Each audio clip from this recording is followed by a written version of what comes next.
making good use of it. Always promoting Butler. That's right. Yeah. His heart sent it.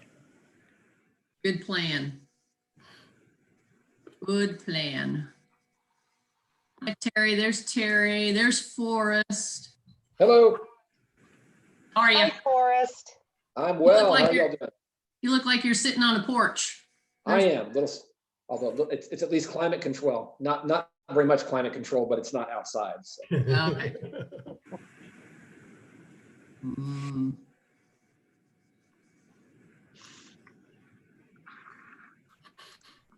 Hi, buddy bear. Your dog there? Yes. He is. Hi, Booty. Good boy. There's Julie. Julie's getting connected.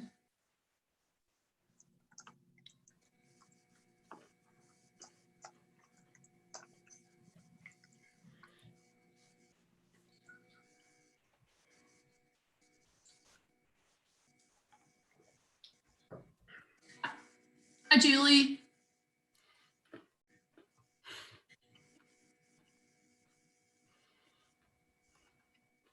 You're on mute. We can't hear you, but we can see you. I hope you can hear us.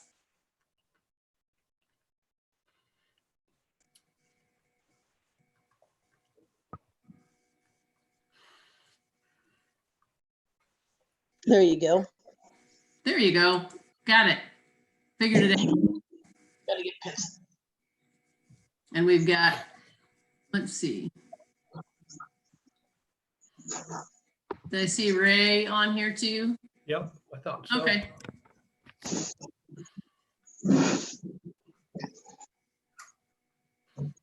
There's Ray. We were just talking about your office, Ray, and all your great Notre Dame stuff. I've got some Butler stuff in here too. Do you? Good. Yeah. Super. Oh, wow. I think you do. I think you have a football helmet. Don't you have a football helmet or a football or something? I have a couple of footballs and a couple of football helmets. Yep. Yeah, that's right.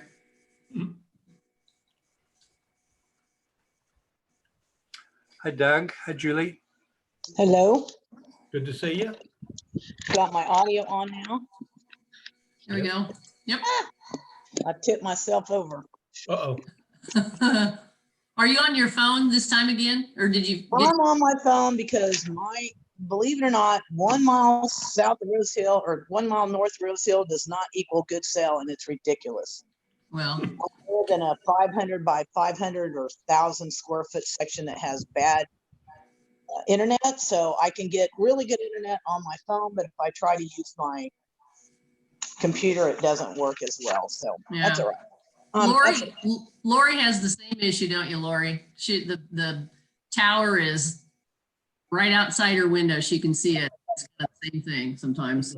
Laura's the same way in Whitewater. So I think I'm too close. I don't know why, but I think I must be too close. no, maybe you are. That's what my son says. And he says they've connected too many people to the tower at the same time. They've been out here all week working on it. I can look out the window and see it, but it still doesn't change. It's after 4:30. Do you want to wait a little longer to see if Shelby's going to join us? Or Shelby just joined us, it looks like. I just saw him. Cool. There we go. Okay. We ready? Hi, everybody. Yeah. Okay, I'm going to go ahead and call to order the regular Board of Trustees meeting for April 14th of 2020. And do we want to do a roll call, Laura? I think, Dr. Kroll, do you want to do your announcement first, and then I'll do the agenda vote, I think. Okay, that's fine.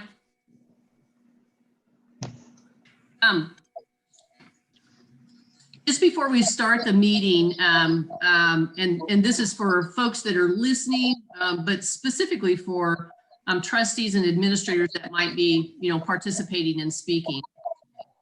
During this declared time of emergency, we ask for patience from all parties involved as we work through this virtual public meeting together. The agenda for this meeting can be found on the college's website at https://www.butlercc.edu/meeting/60/board of trustees. Prior to the start of the meeting, Laura Jarvis, Executive Assistant to the President and Clerk to the Board of Trustees, has worked to take roll for those who have joined this meeting in order to accurately reflect attendees in the official meeting minutes. Tevin Manuel, our Chief Information Security Officer, will be monitoring the meeting technology, making sure phones are muted when people are not speaking to eliminate any background noise and assist board members or administrators with technology. In public meeting by telephone or other medium of interactive communication such as this, members of the board must take steps to help the public understand the proceedings despite not being physically present. We ask each speaker, be it a board member or administrator, to please identify themselves by name before speaking or voting, so listeners or observers can more readily know who is speaking. Each motion will be clearly and slowly stated, and Laura will take a roll call vote of each member, and each vote tally will then be clearly announced. Public comment portion of the agenda will begin with a request of those guests who wish to speak. A list will be made by Laura, and then guests will be identified individually when it's your opportunity to speak. The general public is welcome to address the Board of Trustees under the public comment section of the regular board meeting agenda. Personnel issues are prohibited from public comment. The board chairperson will ask visitors wishing to make brief comments to identify themselves and the topic they are wishing to address. If several members of one group or organization wish to speak to the board concerning the same item, the board chairperson may ask the group to identify a single spokesperson. A time limit of 5 minutes has been set for each recognized member or spokesperson of the audience to speak to the board. When 5 minutes has elapsed, the board chair will rap the gavel and ask the speaker to quickly close their comments, then announce the name of the next audience. The next audience member will be announced by Laura if there is one. The board will not participate in any discussion or take any action during the public comment period of the board meetings.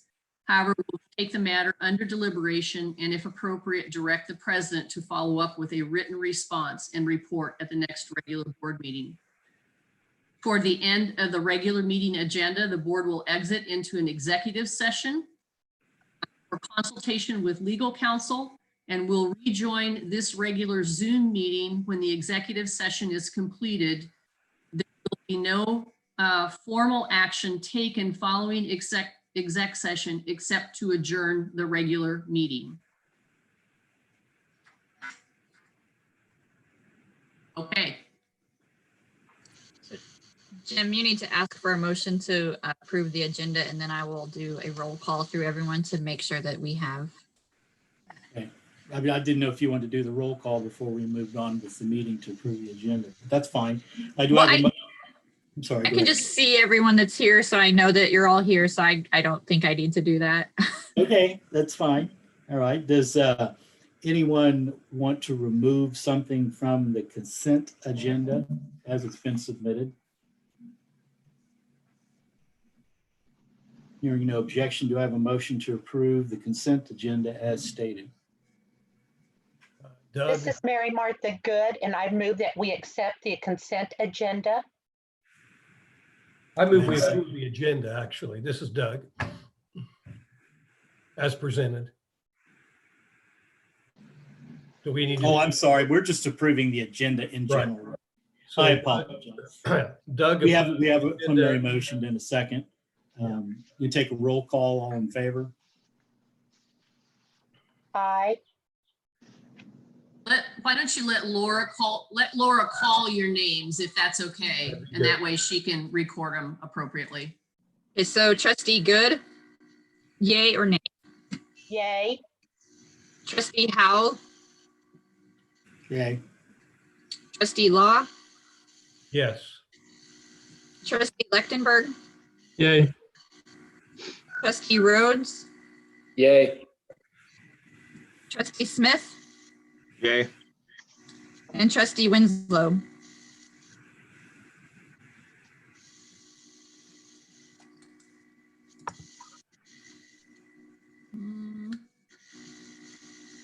You have her mic off? Trustee Winslow, we didn't hear your response. Yay. Thank you. Okay. Okay, having no objection, the agenda is approved as stated. We are not going to do any recognitions at this time. Those are moved forward. So we'll open the meeting now for public comment.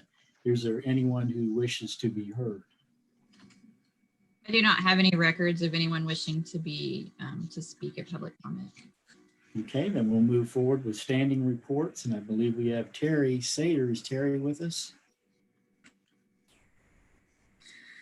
Hi there. I couldn't let the opportunity pass about the hard work and results that my colleagues, the professional employees and others have accomplished to help our students through this time.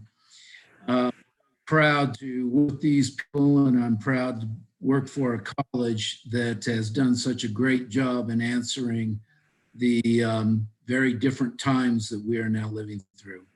Thank you for your time.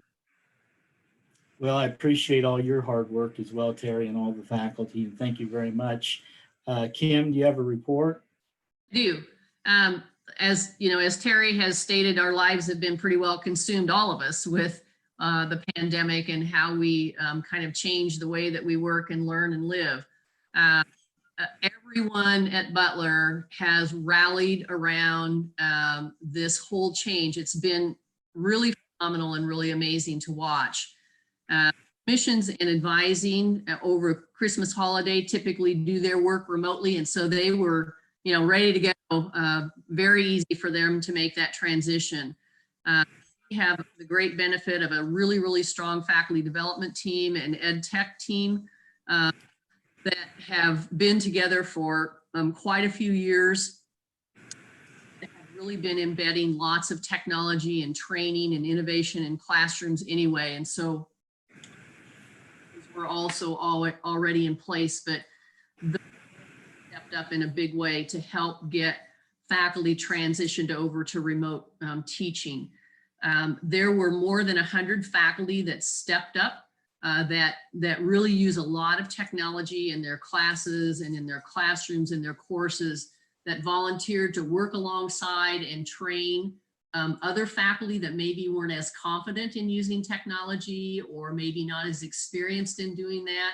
And so there was this just really phenomenal team approach, especially over spring break, and then that next week that was extended spring break to get folks ready to go. Butler's taught online courses for more than 20 years, and so there's a lot of experience and a lot of foundation of excellence already in the course quality and the coursework that we do. As offices transition to remote work, our IT staff spent much of spring break repurposing laptops from all across campus, computer labs and classrooms and everything. They repurposed more than 750, I think, laptops to make those available for staff and employees to take home that were ready to use to, you know, to teach or to work. Secretarial Center folks, facilities folks came in behind us and always were cleaning up and disinfecting behind us. Public safety is still there on campus every day, just kind of checking buildings and everything. But I'll tell you that it has taken everybody on campus in every way possible to just rally together and make this happen. And I know when you mention people, then you always run the risk of forgetting folks, but it's been an entire college effort. We're really lucky as an institution because of a lot of the digital transformation work that's been done in the last couple of years with the capital outlay. One of those very first projects was to upgrade our infrastructure. And I can tell you that there were a lot of our partner institutions across the state that really have struggled making decisions and trying to get transition, where our transition was really pretty smooth because we had a lot of pieces in place already that we didn't have to worry about. Critical incident our critical incident management team also came together really, really quickly. That's a kind of a broad representation of sectors across campus and started making decisions very early. And I think that that was also an advantage that we had as an institution, because we were in conversations right away, making decisions and solving problems and trying to figure out how to manage all of this. And so I'm really, really proud of all of the effort that's been put forth. And you know, we keep talking about how we're learning through this, and we're going to grab a hold of the opportunities from what we've learned to sort of change the face of some of the things that we do moving forward. We pulled together all of the folks at the state level, asked all of the institutions, the two-year institutions, if we would be willing to donate any of our personal protective equipment. And so we pulled together all the gloves and face masks and disposable gowns, everything that we had that could be used, from allied health, from nursing, from fire science and EMT, from college health and auto collision, and we're able to donate those to area hospitals. The ventilator from nursing, the National Guard picked up our ventilator from the nursing department and took it at the request of emergency operations at the state level to relocate it to someplace else in the state where there was greater need than around here. And hopefully we'll get that back when it's no longer needed. So really, really an amazing effort that's been put forth, and pretty phenomenal to watch. Some of what I know right now from conversations that have happened at the state and federal level, lots of our folks are involved in conversations almost daily through KACCT and with KBOR and through webinars at the federal level. We know that out of this first stimulus, out of the CARES Act funding, Butler's going to get $3.8 million in stimulus funding. And that's based on, in part, on the number of Pell eligible students that we have. Johnson County's getting the most out of the community colleges, and we're next. Half of that has to go directly to student support through scholarships and some things like that. A lot of the guidelines are being formulated right now, but we know the student funds have to go directly to help students.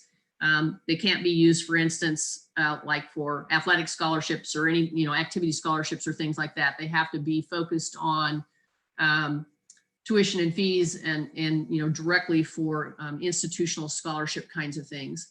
The other half comes to the institution to work to offset costs related to the pandemic. But again, those guidelines aren't completely formulated yet. So we're paying close attention to how those funds can be used as we move through this. But we also know from conversations at the state level is that we're being told to expect at least a 15% decrease in tax revenues this year. And so for Butler, that's about $2 million that we're being told not to expect to be able to collect. They anticipate that valuations will decrease some.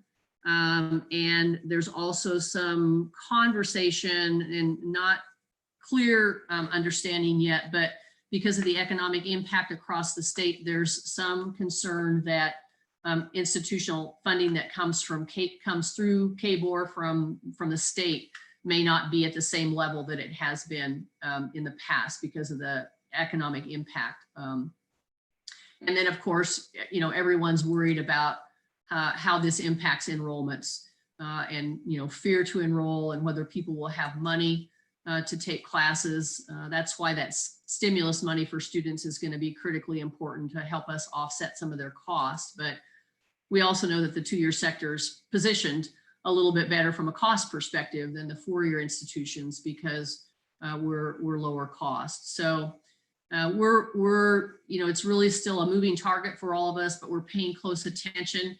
And as an institution and the vice presidents, we'll be working on plans to address the budget and the funding situations that we may be faced with. So, that's kind of what I know right now. The only other thing I want to say is that Trustee Howell had a birthday last week.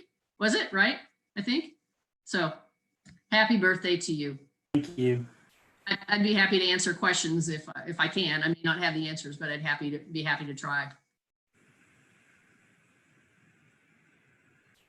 Thank you. Okay, there being no questions, we don't have any monitoring reports.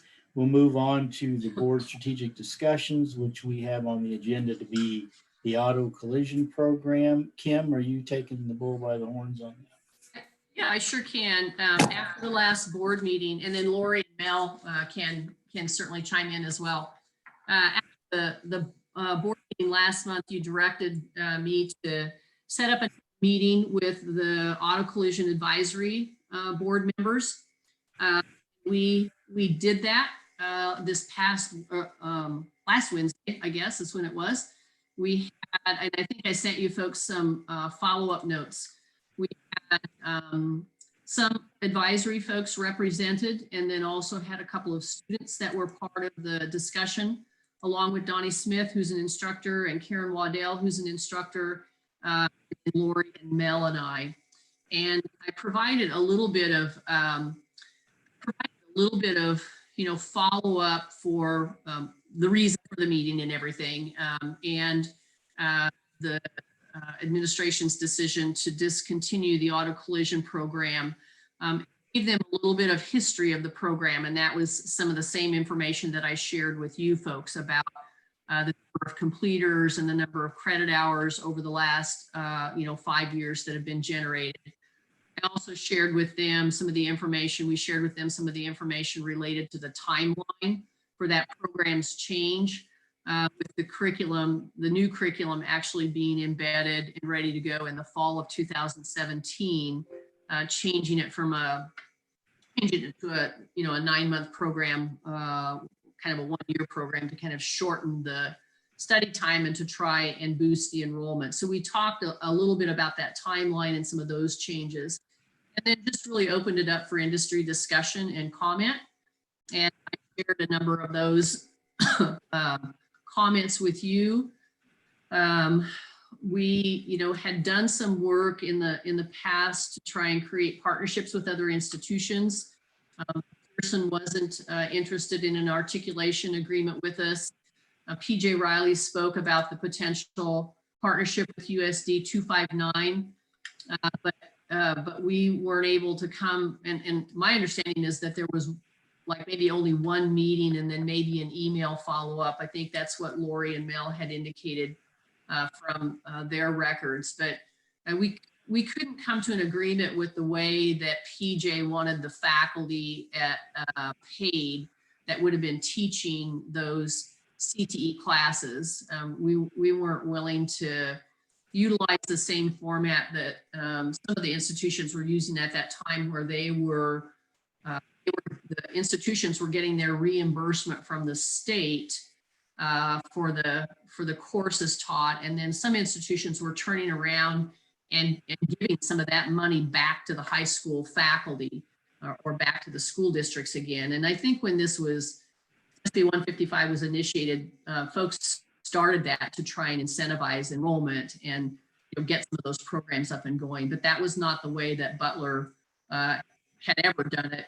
We always just paid our high school adjuncts and faculty the way that we pay our adjuncts that teach for us on campus, and those dollars went directly back to the school district, and then the school district could decide whether the faculty member would get additional pay or if it was part of their load. So PJ talked about that for a while. We weren't able to form a partnership with them, but just comments then from the other advisory committee folks about their support for the program, and again, some conversation about marketing, whether marketing had been strong enough for the program, whether we had an identified recruiter that was out just recruiting for that program, and we don't. That's not our recruiters. We don't have individual recruiters for individual programs. We also talked some then about, we asked how many Butler graduates they have employed, currently have employed or have employed in the past.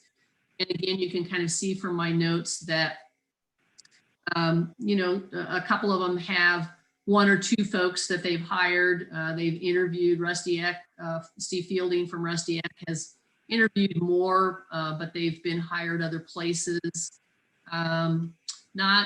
Probably Patrick Sampall probably has hired the most graduates. He's the one that has Elite Auto Body here in town.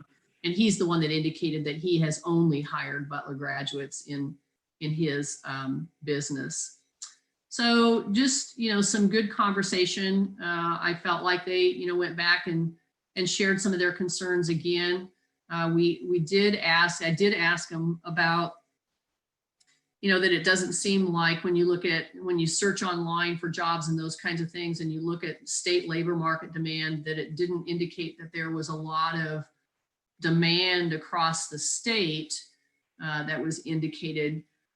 But some of them said, you know, that they don't typically advertise. Sometimes they're looking for people word of mouth and colleague to colleague, so they may not use those typical advertising sites, you know, to advertise, which labor market statistics would probably pick up that way. They did ask us if we would consider putting the program on a probationary status and trying to continue to sustain it. You know, it did indicate that it was a program that over the last number of successive years, it's lost revenue. It's shown a revenue loss per credit hour. Bonnie has 15 spaces in that program. That's the capacity of that program for him. And at least in the last years that I've been here, he's not had a full program. I think the most he had 2 years ago was 11, and 9 of those students completed. But the average that he typically has had has been right around 5 completers. So Lori and Mel, do you folks have other information to share or other comments? Mel's not with us, but I think you've summarized our discussion with the advisory board very thoroughly. I don't know if there's questions. I'd be happy to answer those.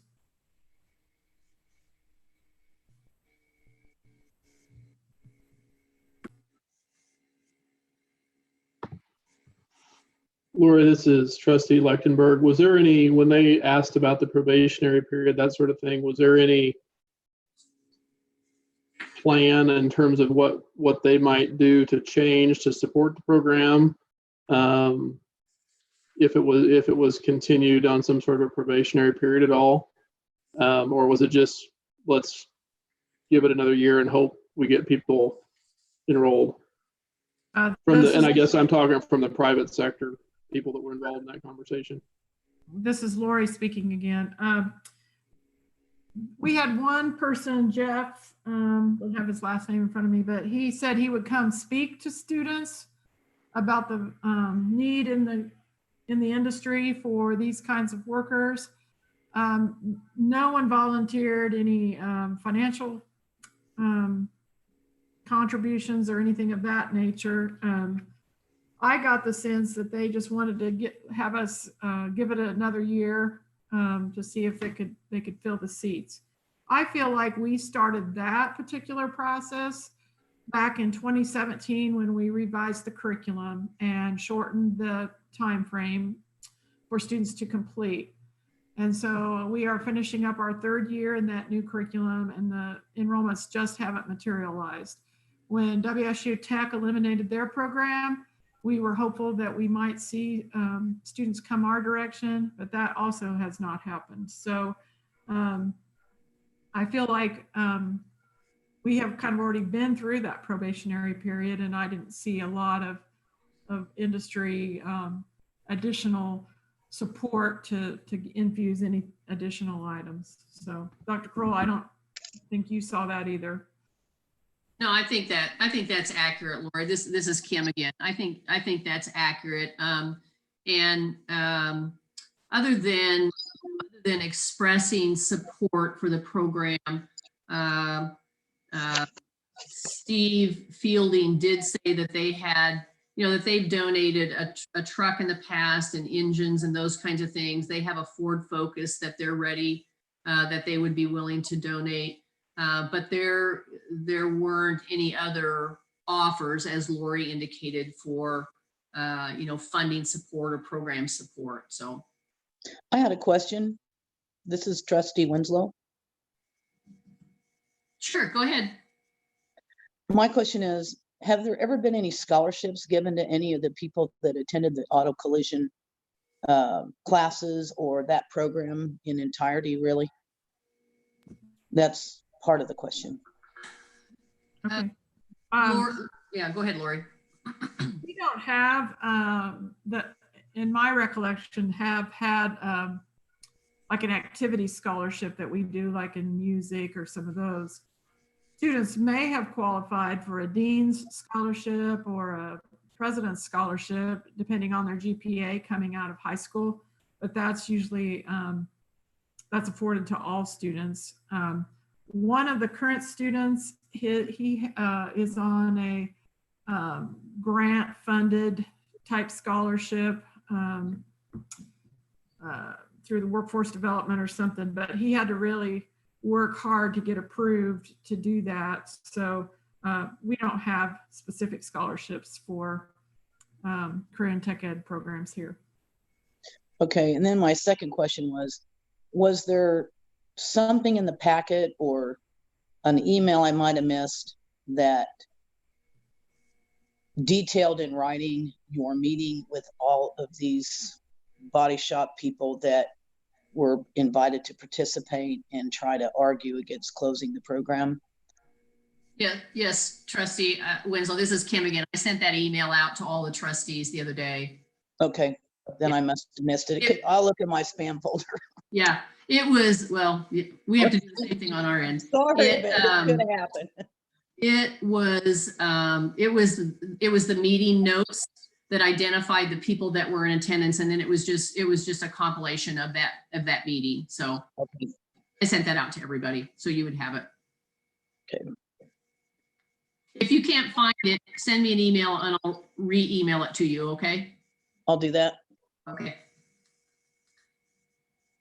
I think that I really think, and then Mel and Lori and I met again yesterday to really go back through the discussion and the conversation. And, really given the situation that we're in and what we're facing with COVID and, all of those kinds of things, we just felt like,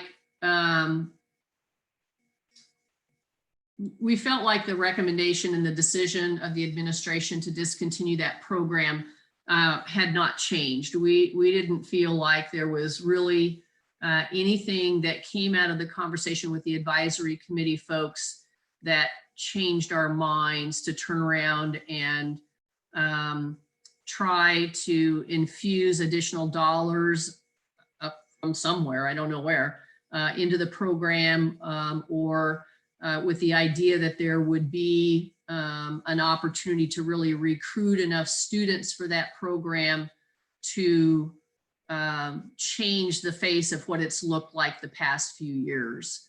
And Lori, you certainly can, chime in as well. Well, once again, I believe you've summarized our discussion very well.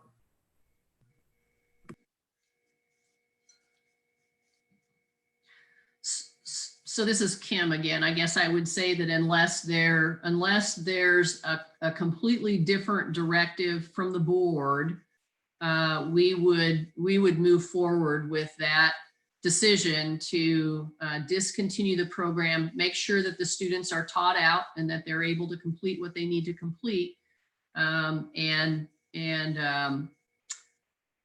move on.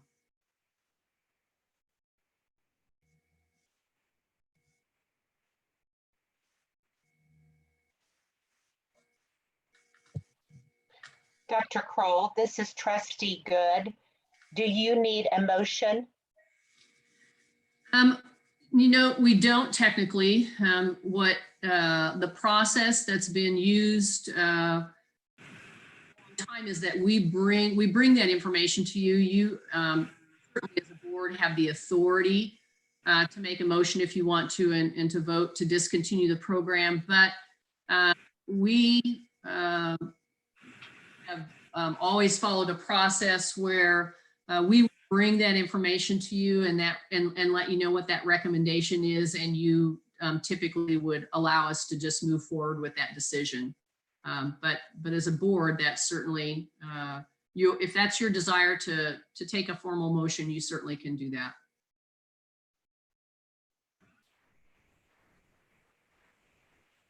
I know that under the law, as a board of trustees, we have the power to continue or stop new or start new programs or discontinue programs, but there's nothing that says that we have to have it as an agenda item. I think for the public to know, since we've taken a hard look at it as to where people stand on the subject, I think we should go ahead and make it and board action item and put it on the agenda for May. I think we should do that. If we discontinue a program, I think it behooves us to say we've given it due consideration and have a vote on it. Quite frankly, that's just my thought, but there's no requirement as a matter of law that it be a formal agenda and motion. So this is Trustee Smith. That sounds like a good idea. Let me ask a question, Jim. Mm-hmm. In order to convey that decision to the students and to the public, so Donnie can plan. I mean, we can go ahead and tell folks that there will be a formal motion on the agenda next month. Is there an opportunity to go ahead and do that this month then? So it's final and everybody can kind of move forward. Will that work?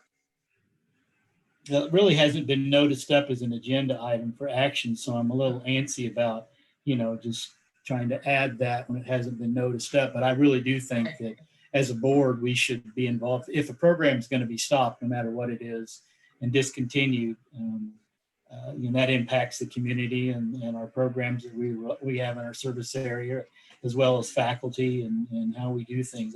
I really think it should be an agenda item, and I hate to push it off into May for the reasons stated, but I really think we should make it an agenda item.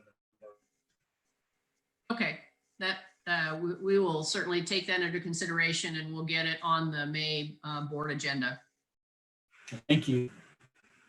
Thank you for the discussion. Anything further on the auto collision program before we move forward? I would just make a closing statement so that, a number of you are new to the board. These decisions are really, really difficult and they take a lot of time and a lot of consideration and a lot of thought. They're really difficult decisions because it impacts students and it impacts industry partners and faculty members and employees. And so please know that Lori and Mel and that, that academic division and team has really thought about this hard for the last number of years. So appreciate your willingness to discuss this with us and help provide some guidance. And I had a quick question for President Kroll, if I could, please. Sure. Can you hear me? Okay, my only question is, I think that Jim is absolutely right. It's not on the agenda. We really can't, wouldn't be right for us to vote on it if we're observing the Robert's Rules of Order. Secondly, I agree that it should be voted on by the board as entirety. But one of the things I'd like to see next month is what is going to go away in cost for this program and what's going to happen to any liquidable assets that we may have had in support of this program. If I could have that at the next meeting, that would be so great. We can certainly provide cost. At this point in time, we're not quite sure how that fits into the whole budget picture. but we can certainly give you the, the personnel and the non-personnel budget line for that budget. Those dollars, I mean, as we're working on this entire budget moving forward with the whole COVID thing, it's hard to say it'll, here's where those dollars will go, but I'll be glad to give you the total dollar amount so you know what that program encompassed. The Mel and Lori, I don't think at this point in time there's any decision that's been made about the equipment in that program and what will happen to it. I think that comes down the road just a little bit. And I can't tell you the value of the equipment that's in there right now. I can't personally, but we can pull that information together as well. So we'll get as much to you as we can at the next board meeting. Okay, thank you. Yeah, thanks for the question. Yeah, I'd like to have that information as well. I think that that's important. It may impact our decision for all we know. I'd just like to have that information as well. And thank you. Okay, well, if we're done discussing that, we don't have any board action items, brings us back to the consent agenda. And I'll try that again. Do we have a motion to approve the consent agenda?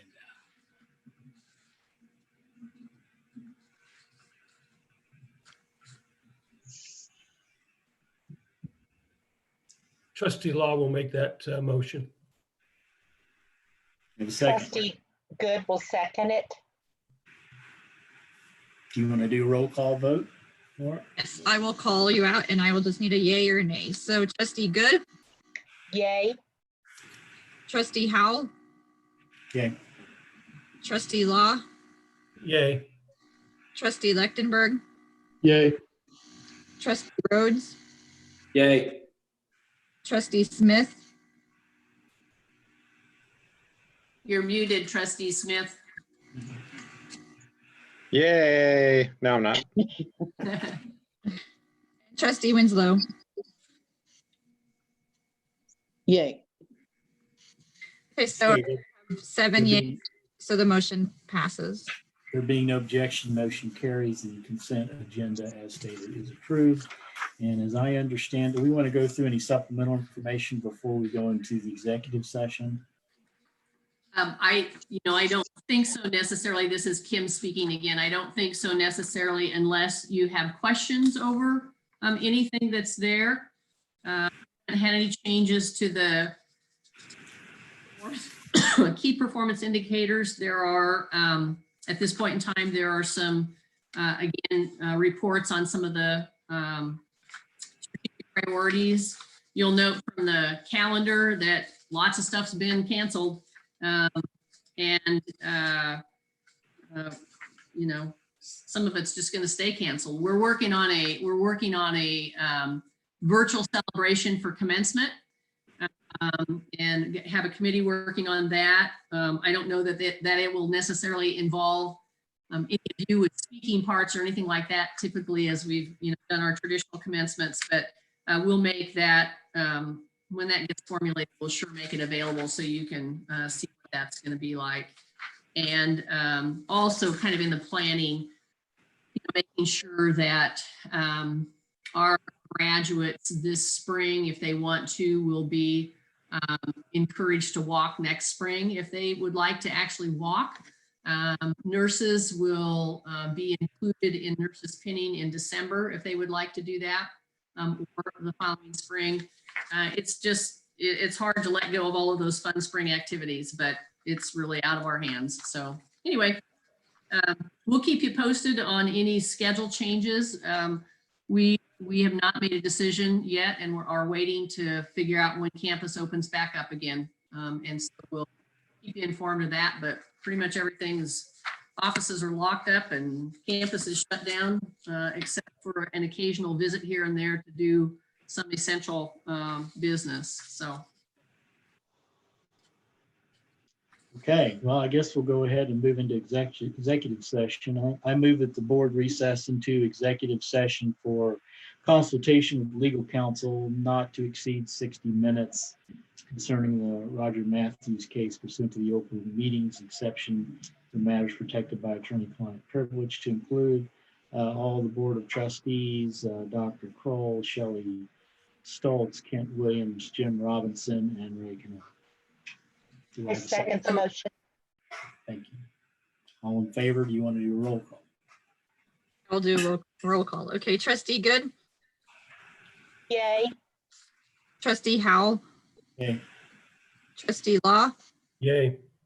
trustee Lechtenberg, Yay. trustee Rhodes, Yay. trustee Smith, Yay.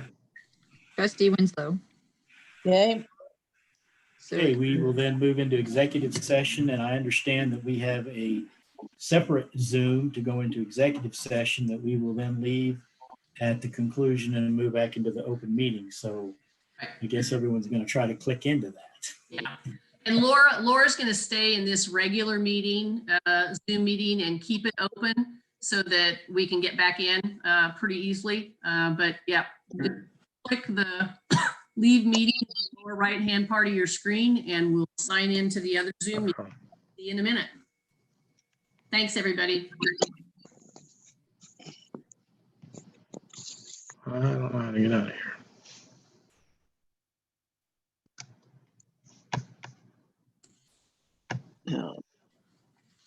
if you'll just, in the bottom right corner, there's a leave meeting.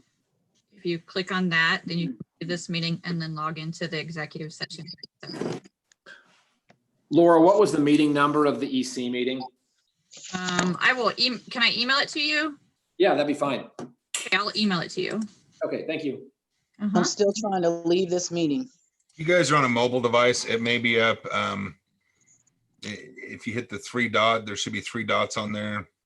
It's in the upper left corner for me on a tablet. It's upper left corner. No, not yet.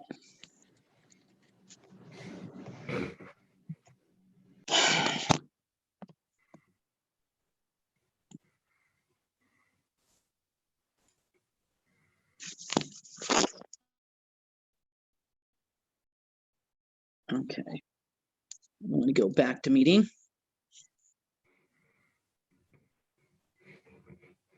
Still can't disconnect. I'm going to have to hang up.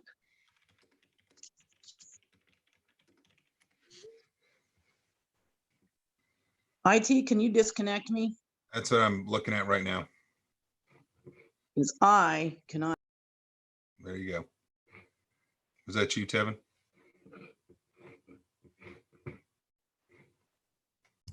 Yes, sir. Thank you.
We're coming back.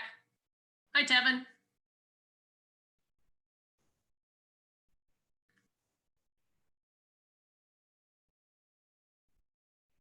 Thanks for waiting on us. No Appreciate it. worries at all. I hope this session went well for you all. Good. Thanks.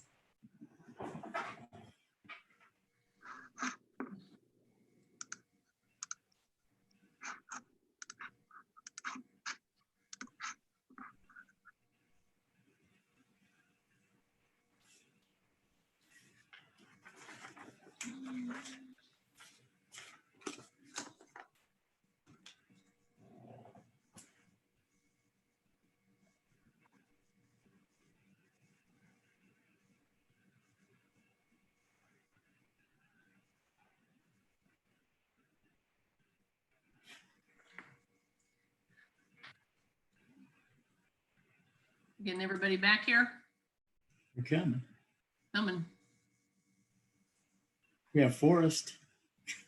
We got Lance, we got Mary Martha, Okay. we got Doug. It must be a little bit harder on the when they're using their phones to get connected, just to navigate phones. I've never zoomed in with my phone, so I don't know for sure how that works. I think it's because they have to go and access the email and then like, Oh, select- and click on get the out of Zoom, get into email, get back into Zoom. I have no clue. You're doing pretty good since you got tech support there, right? I There. got tech support. I got kicked out, by the way, and she said it's because I wasn't moving my mouse around. So the computer So the computer was timing out. Oh, yeah. Yeah, you need to change your settings so you can, so your Yeah, computer. next time we do one of these meetings, I will. I'm hoping the May meeting's face to face, but we'll see. That'd be nice. It'd be nice. Yeah. It's harder, I think, to do them this way. Yeah. Hey, we did our best. What can I say? You know, Well, it worked out pretty good, actually. Who are we waiting on? We're waiting on Shelby and Julie, it looks like. They were still in there. Everybody else. Took them a little bit longer when we went into exec session 2. Took them a couple of minutes, so.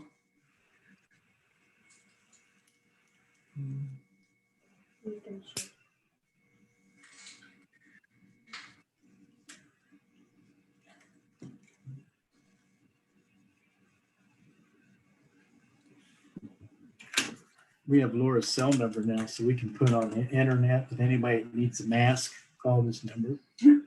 Laura? I'm not sure I approve of that. I just seen if you're paying attention. Okay, we got Shelby. I think Julie might have a problem because she couldn't log out. And so Bill had to like remove her from the meeting. And so I'm not sure if she'll be able to get back in. Okay, well, let's give it just another minute or two to see if. So tell me again, Laura, when she was leaving the regular meeting to go to exec session, she couldn't get logged out? Right. And so Bill just removed her from the meeting as a host. And so I'm not sure if she can rejoin. Okay. Are you texting her? Yes. Okay. Can she possibly just call in if is all we got to do is adjourn? Yeah, she could. Let me give her the phone number. Yeah, just be a sec. Yeah, I don't want to exclude her if she's trying to get logged back in.